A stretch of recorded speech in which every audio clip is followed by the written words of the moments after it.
Welcome to Q&A practice. Let's start with plaintiff attorney. Ready? Here we go.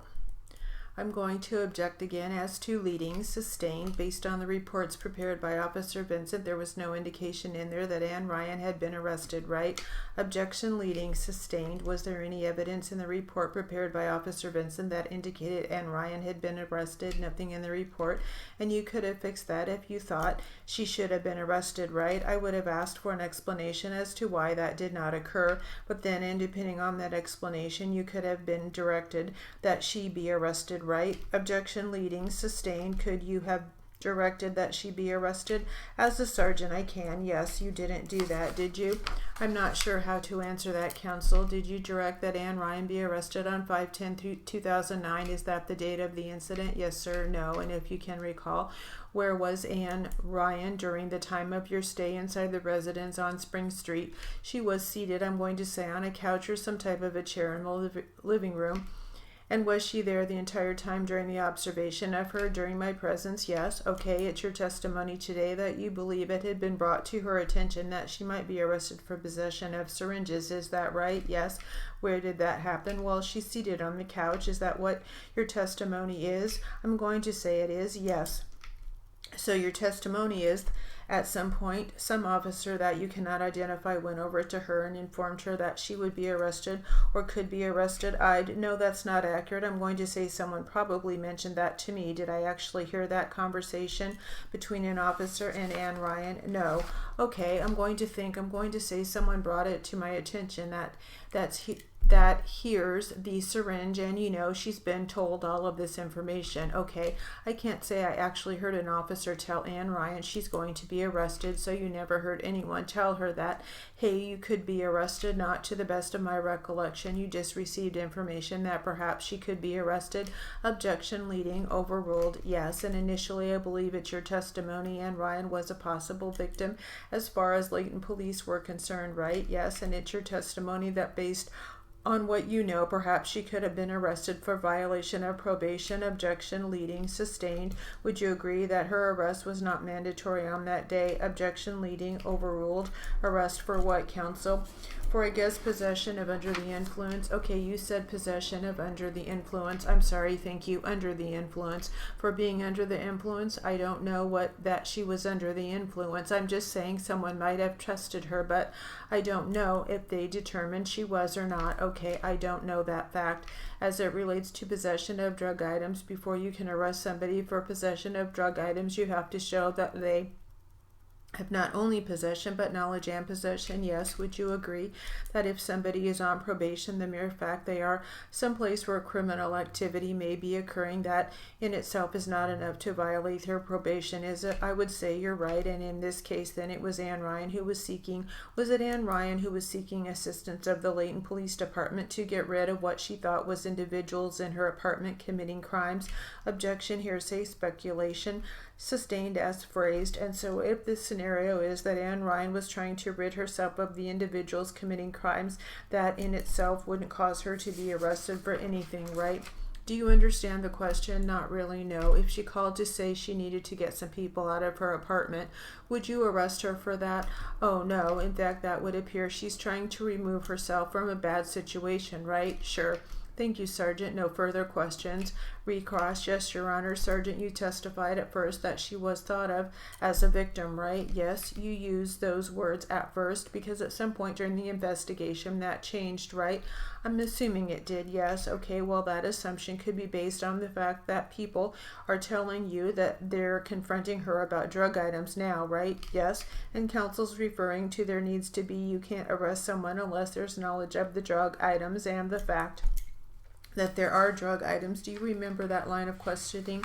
Yes, okay, you have someone on felony probation. If you have someone who's on felony probation who's indicated that they do use drugs, and then you find a bunch of drug items in their closet. Do you have enough, Sergeant? If I was the investigating officer, that would be enough for me. Okay, and let me add to that a little bit, along with other little baggies found throughout the apartment of drugs. Does that add to it? Yes. Okay, now when you're a sergeant on duty, how many different reports do you oversee, Sergeant, that you sign off on? Quite a bit. In a shift, quite a bit. Could be 5. Way more than that. Way more. In fact, how many? 20, 30. Sometimes we come in with stacks. Just depends on what the previous night was like. It's true, Sergeant, that you don't review the report that same night every time, right? We don't. Okay, in fact, in this case, you reviewed Sarah Vincent's report the following day, right? Do you recall? Reviewed whose report? Oh, Sarah Vincent. Yes, It wasn't the same night, right? I'd have to look at the date that I signed the report. I don't remember. Would that refresh your memory? Yes. With the court's permission, you may approach. Okay. Did that refresh your memory? Yes. Okay. When did you review this report? Showing March the 3rd. So it's the following day. Okay. Do you trust your officers to do the right thing, Sergeant? I do. And your testimony was while you were on the scene for 15 to 20 minutes, your main focus was on the check fraud, right? Well, yes, because that was your specialty. Yes. Do you have further trust in your different officers if they've been on the force for quite a while? Yes, nothing further at this time. Any additional questions on behalf of the defense? Just briefly, Sergeant, would you agree arrests have to be made based on the totality of the facts? I'll object again as to leading. Overruled. Do you agree or not? Totality of the facts. I'll rephrase. For example, you were just asked by Mr. North, hey, what if this was her home and she was on probation and drugs were in her house and then baggies of meth were also within the residence, that would be a basis for arrest, right? Sure, yes. However, you also want to know if there were other occupants in that house, right? It would be a factor to consider, yes. For example, if Ann Ryan was living there with her boyfriend, would that be important? Yes. And if there were other adults who were living in the residence at the same time, I would have to consider that. Yes. Okay, so you'd really want to know everything, and also whether or not the individual denied knowledge of the syringes, right, as a factor. Sure, yes. And then also whether or not other individuals claim knowledge or possession of those other items, right? It would be considered. I would not put too much weight on someone who's in possession telling me they're not aware of the syringe, because that's the answer I usually get. They had no knowledge of the syringe.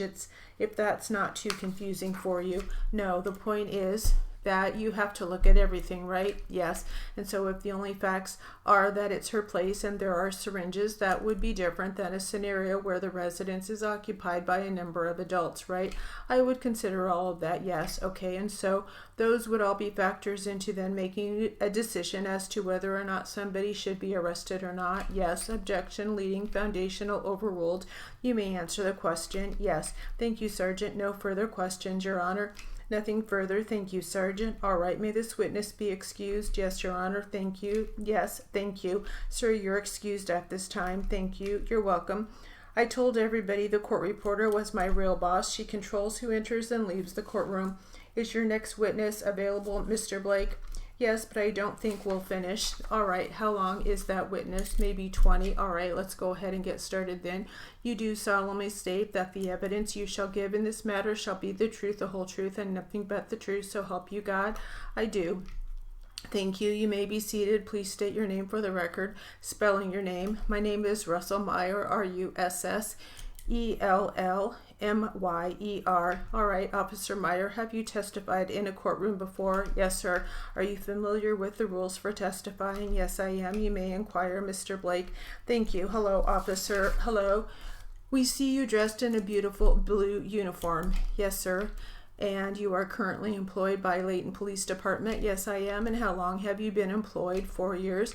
And prior, were you employed by any other law enforcement agencies other than with Layton Police Department? No, sir. During the course of your employment with Layton Police, have you ever worked with or around Gary Black? Yes, I have. In what capacities? For example, co-workers, trainee, trainer. When I first came on to the department as part of my field training officer program, he was my 4th phase field training officer. He was responsible for teaching me the responsibilities and job requirements that come along with that phase of training. And do you remember about what period of time that occurred? That would be in probably around the area of September 2003. I was sworn in March of 2003.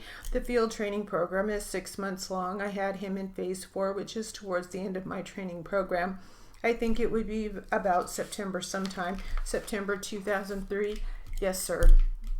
Okay, and subsequent to that time, had you had occasion to work with or around Mr. Black? Yes, I did. And during what part of periods of time? When I completed my FTO training program, I was assigned to the graveyard shift on North and then the East Side, and Officer Black was also assigned to the graveyard and North and East Patrol when I completed my training program and was out on my own. For what period of time were those? As far as years, from October of 03 is when I completed my training program up until just recently I was assigned to a graveyard patrol. And prior to May 2009, have you received any training in recognition of people under the influence of controlled substances? Yes, I have. And just briefly, what does that training involve? There was training in the academy in regards to recognition of people under the influence of controlled substances. Also, I attended a 2-day training course at Sam Lee Training Center in regards to drug abuse recognition and symptoms of people being under the influence of controlled substance. And have you made actual arrests of people for under the influence of controlled substances? Yes, sir. We will stop there. That will conclude our Q&A practice.